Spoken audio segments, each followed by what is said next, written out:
अंदिता दास ने धनबाद लोकसभा में अपनी किस्मत को जनता के बीच रखी थी। अगर जनता हमें अपना आशीर्वाद देती है तो जनता के लिए काफ़ी संघर्ष करके धनबाद के युवाओं को रोजगार, महिलाओं के लिए बिजनेस या मेडिकल एजुकेशन, पानी, बिजली और भी बहुत कुछ देने के लिए सोच रखी थी। कम उम्र के प्रत्याशी होने के जज्बा तो काफ़ी था, मगर लोकसभा जीत नहीं पाई। उसी उमंग के साथ फिर से एक बार विधानसभा में जनता के बीच जनता की सेवा करने की तैयारी कर रही हूँ। जनता से अपील है कि एक बार मौका देकर देखे। आइए सुनते हैं अंदिता ने और क्या कहा।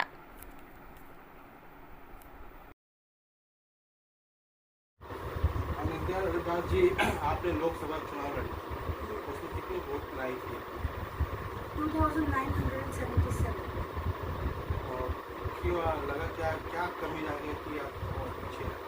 देखिए, कमी, मैं इंडिपेंडेंट लड़ी थी, तो कमी तो बहुत कुछ था क्योंकि मैं पहली बार लड़ी थी और क्योंकि मैं पॉलिटिकल बैकग्राउंड से नहीं आती हूँ तो ऑटोमेटिकली लोगों के मन में एक छवि बैठी हुई है। कोई भी पार्टी देखिए, सबसे ऊपर दो ही पार्टी है, वो है कांग्रेस और बीजेपी, जो कि लोगों के मन में वो छवि बैठी हुई है। ठीक है, उस छवि को हम ना हटाना चाहते हैं ना हम हटा सकते हैं अभी के लिए। इन फ्यूचर नहीं पता कि लोग मेरे बारे में क्या सोचेंगे। हाँ, अगर मैं अच्छा काम करती हूँ तो लोग ऑटोमेटिकली मेरे बारे में अच्छी बातें करेंगे और शायद मैं लोगों के दिल में वो जगह बना पाऊँ। अभी वो जगह बनाने की ही कोशिश मैं कर रही हूँ। पहले भी मैं वही कोशिश कर रही थी, अभी भी मैं वही कोशिश कर रही हूँ। हम जनता आपसे जानना चाहते हैं, आप पॉलिटिकल में क्यों आप अपने बारे में खुद करें, जनता को। पॉलिटिक्स मैंने चुना इसीलिए क्योंकि मैं बहुत शुरू से मैं एक सोशल वर्कर रही हूँ, एक समाज सेवी रही हूँ। अभी समाज सेवी सिर्फ और सिर्फ फोटोज़ और वीडियोज़ के लिए नहीं रही हूँ, मैंने काम किया है। और जब मैंने ये देखा कि सिर्फ और सिर्फ एक पोजीशन पे रह करके आप कुछ नहीं कर सकते लोगों के लिए। मैं खुद एक मिडिल क्लास फैमिली से आती हूँ और मैंने खुद बहुत सारी कठिनाइयाँ अपनी ज़िंदगी में मैंने देखी है। और जब मैंने ये देखा कि इस पोजीशन पे खड़े रहकर मैं कुछ नहीं कर सकती मेरे जैसे महिलाओं के लिए, बच्चों के लिए, युवाओं की नौकरी के लिए, तब मैंने ये डिसाइड किया कि ऐसे एक पोजीशन पे मुझे जाना होगा जहाँ पे बैठकर या फिर जहाँ से मैं सारे लोगों के लिए कुछ कर सकती हूँ, अपने वर्ग के लोगों के लिए, अपनी पब्लिक के लिए, अपनी जनता के लिए, सब के लिए मैं कुछ कर सकती हूँ। इसीलिए मैंने पॉलिटिक्स सोचा। अभी आपने सुना कि ये पारे से समाज सेवी हैं, तो समाज सेवी आप कब से है? समाज मार्केट में आप धनबाद में कब से है? लोगों के बीच कब से है? मुझे लगभग 4.5 साल हो चुके हैं धनबाद में। उससे पहले मैं करती थी लेकिन धनबाद में नहीं करती थी, लेकिन धनबाद में मुझे काम करते हुए लगभग 4.5 साल हो चुके हैं। आपकी पढ़ाई क्या है, आपकी लाइफ, मैंने आपने जब पढ़ाई कर रही थी उस समय आपके गोल क्या सोचे? मेरी पढ़ाई जब मैं कर रही थी, मैं एक्चुअली बीएससी ग्रेजुएट हूँ जूलॉजी ऑनर्स के साथ। उसके बाद मैंने न्यूट्रिशन का कोर्स किया, मैंने कुछ दिन जॉब भी किया, लेकिन जॉब करते हुए मुझे एक चीज़ रियलाइज़ हुई कि यहाँ पे भ्रष्टाचार भर के है। क्योंकि कुछ भी आप करनी चाहिए, सबसे पहले आपसे घूस मांगा जाएगा, उसके बाद आपका कोई भी काम होगा, नहीं तो वो काम नहीं होगा। तो इस सब के चलते मैंने जॉब छोड़ दी। और जो मैं जॉब कर रही थी उससे ऐसा था कि मतलब ना के बराबर सैलरी मिलती थी, जो कि आजकल के युवाओं की ये बहुत बड़ी समस्या है, बेरोजगारी। तो मैं ऐसा कुछ करना चाहती हूँ ताकि युवाओं की जो वो लोग जो पढ़ाई करने के बाद, मैंने बहुत सारे युवाओं को भी लोकसभा प्रचार के दौरान मैंने बहुत सारे युवाओं को ऐसे देखा है कि पढ़ाई करने के बाद वो लोग किराने की दुकान खोल करके बैठ गए क्योंकि जॉब नहीं है। तो कहाँ गई सारी सरकारी नौकरियाँ, कहाँ जाती है? इतने सारी जो वैकेंसीज खुलते हैं वो कहाँ जाते हैं?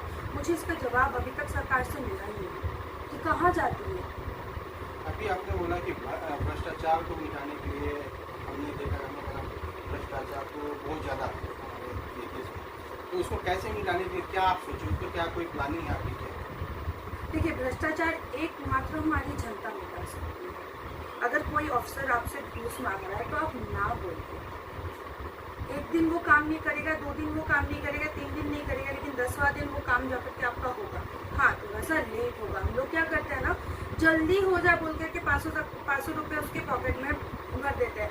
वो गलती कहीं ना कहीं जनता की हमारी है, मेरी खुद की भी है। मैंने भी पहले बहुत बार ऐसा करवाया है, किया है। आपने कितने बार लोगों को घूस दिया? मैंने कितनी बार लोगों को घूस दिया मैं वो नहीं बोलूँगी, लेकिन मैंने ये चीज़ मैंने किया क्यों है, मैं आपको बताऊं कि बहुत बार मैंने ऐसा देखा है मेरे ही सामने बहुत लोग, और मैंने उस चीज़ को रोका नहीं। मेरी गलती यहाँ थी, मैंने उस चीज़ को रोका नहीं। मैंने कभी घूस नहीं दिया, लेकिन मैंने उस चीज़ को रोका भी नहीं।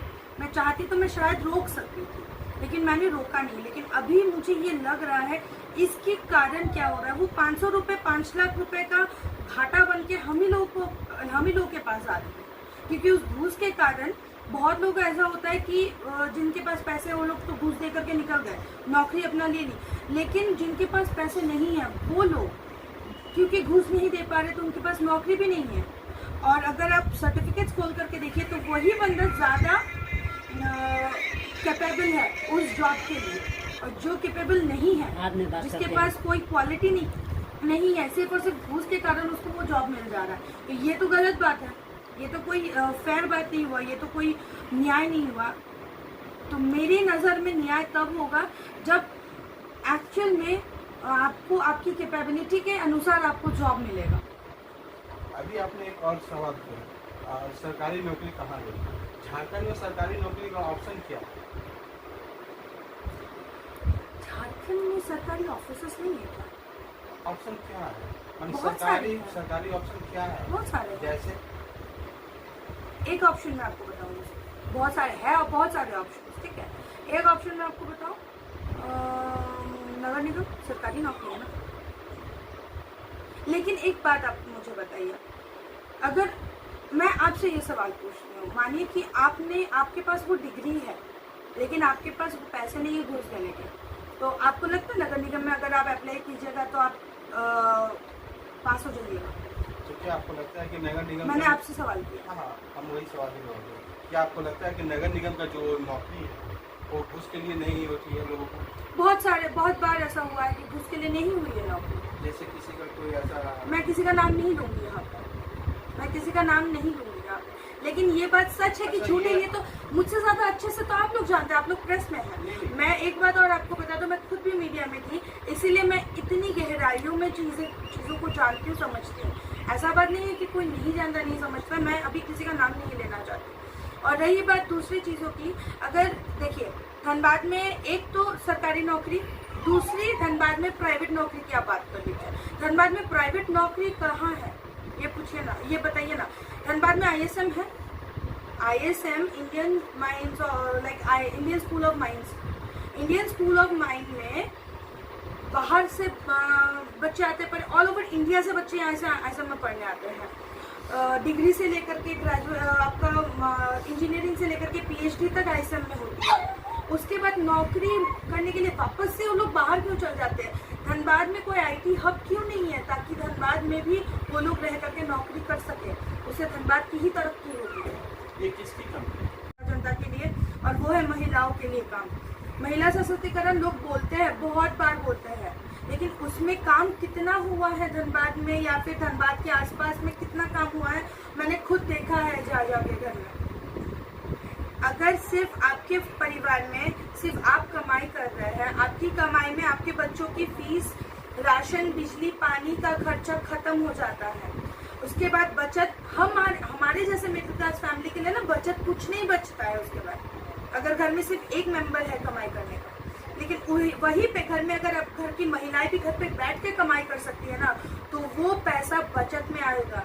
और कुछ भी अगर हमारे परिवार में भगवान ना करे कुछ भी हो, तो वो पैसा ही आगे चल करके काम में आता है, जो कि लोग समझ नहीं पा रहे अभी तक। अभी आपने बताया कि महिलाएं घर में बैठकर काम करते हैं, क्या आपके पास इस तरह का प्लानिंग है? बहुत कुछ है। कैसे? अगर महिलाएं सिलाई में अच्छी है तो हम लोग उनको सिलाई का ट्रेनिंग दिलवाएंगे ताकि वो लोग, और हाँ ऐसा भी है महिलाओं के लिए सरकारी बैंक से लोन भी होता है। मैं सरकार नहीं हूँ कि मैं महिलाओं को मुफ्त में सिलाई मशीन दे सकूँ, मुझ में उतना सामर्थ्य अभी नहीं है, अगर मुझ में उतना सामर्थ्य आता है तो मैं निश्चित महिलाओं के लिए वो व्यवस्था भी करवाऊंगी सरकार से कि महिलाओं को मुफ्त में सिलाई मशीन मिल सके, ताकि वो लोग सिलाई करके अपना पेट पाल सके। एकदम क्लियर बात मैं बताती हूँ। उसके साथ साथ अगर महिलाएं हाथ के कामों में अच्छी है, जैसे कि हस्तशिल्प जिसको हम लोग बोलते हैं, वो भी काम महिलाएं कर सकती है। घर में बैठ के अपने प्रोडक्ट्स बना सकती है, अपनी चीज़ें बना सकती है, जो कि बहुत सारी यहाँ पे एक्सपोज होते हैं, मेलेज होते हैं, जहाँ पे बेच करके वो अपना उस चीज़ का जो दाम है वो उठा सकती है, और बाकी जो प्रॉफिट आता है वो लोग बचत भी कर सकती है। हर 3 महीने में मेला लगता है, हर 3 महीने में, और ये हम लोग हर कोई जानते हैं कि मेला लगता है हमेशा। ठीक है, ये हो गया।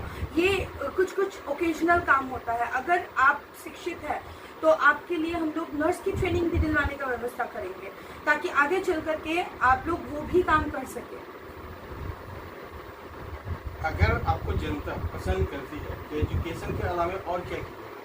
मैं तो बोला अभी, महिलाओं के लिए काम करना है मुझे, एजुकेशन को सुधारना है मुझे, और उसी के साथ साथ मुझे युवाओं की नौकरी के लिए भी काम करना है। धनबाद में या फिर धनबाद लोकसभा के आसपास मुझे एक IT हब मुझे कई IT हब बनाने हैं।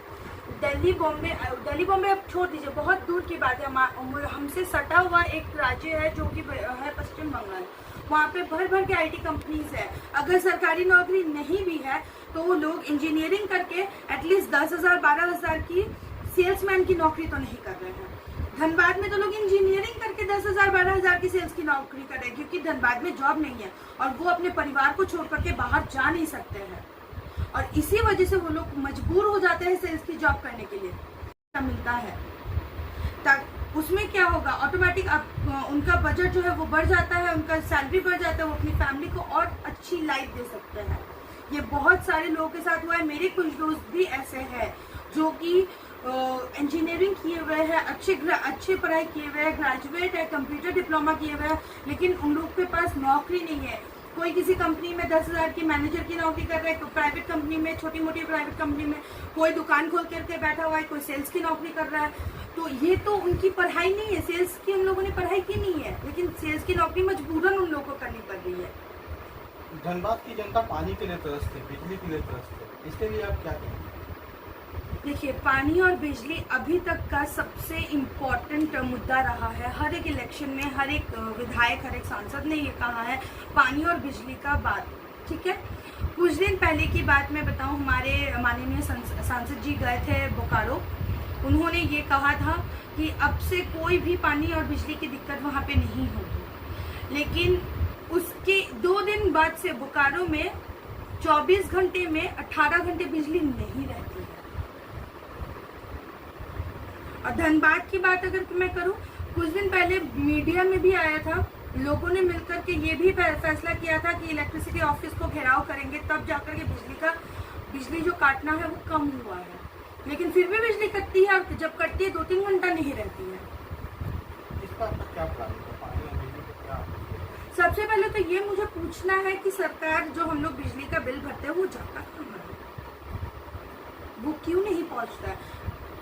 अगर अभी हम लोग बिजली के मेन ऑफिस में जाएंगे, जहाँ से बिजली हमारी जनरेट हो रही है, और वहाँ पे जाकर के क्वेश्चन करेंगे, तो वो लोग एक ही बात बोलेंगे कि हमारे पास बिजली का या तो पानी कम है, या तो फिर बिजली का पेमेंट हम लोग के पास नहीं आता है। क्यों नहीं आता है? कहाँ जा रहा है जो हम लोग बिजली का पेमेंट भर रहे हैं? सरकारी दफ्तर के देखा जाए तो कई लाख की बिजली बकाया है। क्यों रहती है? बिजली विभाग के कहना है कि सरकारी दफ्तर में कई लाख की बिजली विभाग मतलब पैसा बांटते हैं और वो लोग जमा नहीं कर पाते हैं। इस पर आप क्या कहेंगे? तो ये सरकार की गलती है। हम अभी तक सरकार में है नहीं, हम क्या बोलें इस बात के लिए? तो जनता को कैसे इससे संतुष्ट मिलेगा बिजली में पानी? इतना बोल सकते हैं कि अगर देखिए, अभी मेरे पास कोई सामर्थ्य नहीं है, मैं खुद एक मिडिल क्लास फैमिली की लड़की हूँ, मेरे पास अभी कोई सामर्थ्य नहीं है, लेकिन अगर मेरे पास वो सामर्थ्य एक दिन होता है कि मैं जनता के लिए कुछ कर पाऊँ, तो ऑब्वियसली मैं जनता के लिए सब कुछ करने के लिए तैयार हूँ। अगर अभी जनता मुझे एक बार मौका देती है तो मैं इतना तो वादा करती हूँ कि अगर बिजली अभी 10 घंटा कट रही है तो वो मैं एटलीस्ट 1 घंटे में लाऊंगी, कि 1 घंटा मैक्सिमम कटेगी बिजली। अगर कटेगी तो अब कोलकाता में जाइए, बिजली कभी नहीं कटती है, कभी नहीं कटती है। जनता को क्या संदेश दें? सबको मौका देकर देख चुके, एक बार मुझे मौका देकर दिया, बस इतना ही कहूँगी। अभी आपने सुना कि जनता को जनता से अपील ये है कि सबको मौका दिए, एक बार मुझे भी मौका दें और हर समस्या के समाधान देंगे। आप अपना एक बार परिचय दें। मेरा नाम अनिंदिता दास है। आप किस पार्टी से आप बिलोंग करती हैं? अभी तक मैं इंडिपेंडेंट हूँ। लड़ने के संभव जो है वो क्या किसी पार्टी से है क्या? वो अभी मैं रिवील नहीं करना चाहती। धन्यवाद।